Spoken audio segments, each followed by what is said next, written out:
Hello, and welcome to another update video about FETCH.AI. Just a look here at the wave pattern that developed from the swing low in August. The situation since the last update hasn't really changed, but we've seen some downside pressure, and it is possible that now this decline has started in wave 5 for potentially one more low. Now, it's important to understand the overall context on this chart, which suggests that the wave 5 is an ABC structure, which is a bit of a mess, yeah?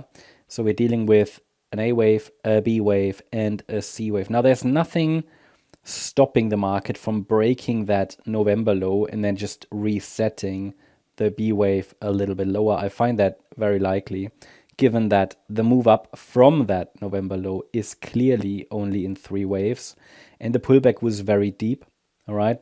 And one more low cannot be ruled out. So I cannot rule out a marginally lower low in wave B, and that this here was instead just an A overshooting B wave, C wave down before we go higher, yeah?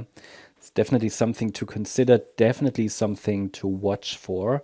And so for me, it's not so important if this is now a 1-2 setup, or a B wave pullback.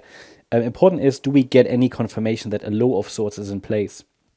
And depending on where that happens, it is the green count, or the white count. So it's a 1-2 setup, and the C wave has started already in November, or it's, that B wave is still unfolding and the C wave has to be started later, which might actually be a good thing because the move up so far is just a diagonal, or it's an ABC structure. So the C wave to the upside here would have to be a diagonal pattern, which means the third wave would be an ABC, fourth anyway, and the fifth wave as well. So it would become quite a messy move up, yeah. Definitely something to consider. That it's not so important, it's just labels. Is it a wave 2? Okay, is it a B wave? The trend is still down locally from that high that formed on the 7th of December. Let's go to the 1-hour chart. And here we talked about this potential ABC structure to the downside. And we said that in this C wave, we are dealing with a 5-wave move. And I can make a case for one more low if this is a triangle pattern. The triangle would be an ABCDE structure, A, B, C, D, E. I can't fully confirm that the triangle is complete. There are 2 levels that need to be broken. The first level is the last swing low that formed here around $1.25. Not broken, that's an indication that it's broken. The next level is around $1.22. It's not reached yet, obviously. That would be a confirmation, okay?